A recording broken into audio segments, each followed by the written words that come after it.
ഒരുപാട് വർഷക്കാലം ഒരേ ബസ്സിൽ സേവനമനുഷ്ഠിക്കുന്ന കണ്ടക്ടർ രാജീവാട്ടൻ്റെ NND ബസ്സിലാണ് ഇന്നത്തെ ഞങ്ങളുടെ യാത്ര. കണ്ണൂരിലെത്തി പ്ലാസ ജംഗ്ഷനിൽ ഇറങ്ങിയപ്പോൾ കനക പറഞ്ഞു ഒരു കോക്ടെയിൽ വേണമെന്ന്.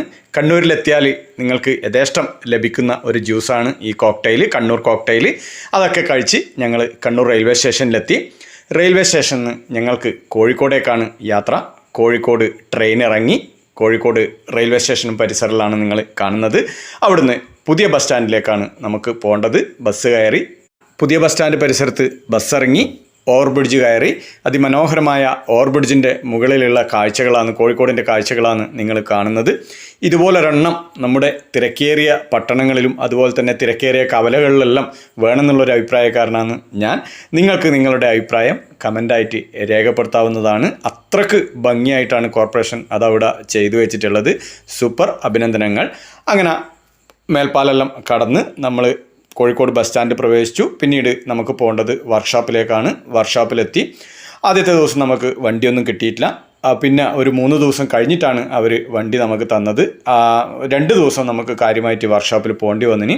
അങ്ങനെ വണ്ടിയെല്ലാം ശരിയായി കിട്ടിയതിന് ശേഷം ലുലു മാള് തൊട്ടടുത്താണ്, അതായത് മിംസിൻ്റെ അടുക്കുന്ന മിംസിൻ്റെ പരിസരത്താണ് നമ്മുടെ ഈ വർക്ക്ഷോപ്പ് ഉണ്ടായിന്. അപ്പോൾ ആ മിംസിൻ്റെ അടുക്കുന്ന ഒരു 1/2 കിലോമീറ്റർ ഓടിക്കഴിഞ്ഞാൽ നമ്മുടെ ലുലു മാൾ എത്തി. അങ്ങനെ ലുലു മാൾ ഒന്ന് കാണാമെന്നുള്ള രീതിയിൽ നമ്മൾ മുന്നോട്ടേക്ക് പോവുകയാണ്. ലുലു മാളിനെ ഞാനായിട്ട് നിങ്ങൾക്ക് പരിചയപ്പെടുത്തേണ്ട ആവശ്യമില്ലയെന്ന് എനിക്ക് തന്നെ അറിയാം. കാരണം സ്വദേശത്തായാലും വിദേശത്തായാലും ലുലു മാളിനെ പറ്റി അല്ലെങ്കിൽ ലുലു മാൾ സന്ദർശിച്ചവരായിരിക്കും നമ്മളിൽ ഒട്ടുമിക്ക ആളുകളും. കൊച്ചിയിൽ, തിരുവനന്തപുരത്ത്, അതുകൂടാണ്ട് മറ്റ് പല സ്ഥലങ്ങളിലും നമുക്ക് ലുലു മാൾ ഉണ്ട്.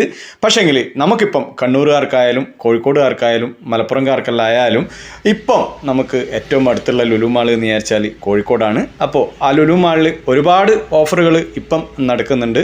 ഈ ഓഫറുകൾ ഉണ്ട് എന്നുള്ളത് കൊണ്ടല്ല, ഞങ്ങൾ ലുലു മാളിൻ്റെ തൊട്ടടുത്ത് എത്തിയിട്ട് ലുലു മാൾ കാണാണ്ട് പോകണ്ടല്ലോ എന്ന് കരുതിയിട്ട് അവിടെ കയറിയതാണ്. പിന്നെ അവിടെ കയറിയപ്പോൾ നമുക്ക് മനസ്സിലായി ഇവിടെ ഒരുപാട് ഗൃഹോപകരണങ്ങളായാലും മറ്റ് വസ്ത്രങ്ങളായാലും അങ്ങനെ പലതും അവിടെ ഇപ്പം ഓഫറിൽ ലഭിക്കുന്നുണ്ട്.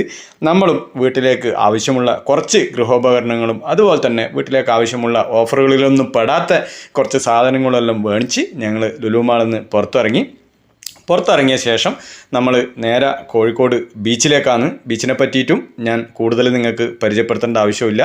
കേരളത്തിലെ എണ്ണം പറഞ്ഞ ബീച്ചുകളിൽ ഒന്നാണ് കോഴിക്കോട് ബീച്ച്. അപ്പോൾ ആ ബീച്ചും ഒന്ന് സന്ദർശിച്ചിട്ടാണ് ഞങ്ങളുടെ മടക്കം ഉണ്ടായിന്. അങ്ങനെ ബീച്ചിൻ്റെ അകത്തുള്ള കുറച്ച് കാഴ്ചകൾ കൂടി ഇതിൻ്റെ മുന്നിലോട്ടേക്ക് ഉണ്ട്. നിങ്ങളെല്ലാവരും വീഡിയോ സ്കിപ്പ് ചെയ്യാതെ മുഴുവനായിട്ടും കണ്ട് സപ്പോർട്ട് ചെയ്യാൻ ശ്രമിക്കുക. വീഡിയോ ചിത്രീകരണത്തിന് നിയന്ത്രണങ്ങൾ ഉണ്ടായിരുന്നു. അതുകൊണ്ട് ജനത്തിരക്കൊന്നും ഇല്ലാത്ത സ്ഥലങ്ങളിൽ നിന്ന്, അതായത് പുറമേ നിന്ന് മാത്രമുള്ള കുറച്ച് കാഴ്ചകളാണ് ലുലു മാളിൻ്റെത് ബാക്കിയുള്ളൂ. ബാക്കി ബീച്ചിൻ്റെ കാഴ്ചകളാണ്. അപ്പോൾ പറഞ്ഞ പോലെ സപ്പോർട്ട് ചെയ്യാൻ മറക്കണ്ട.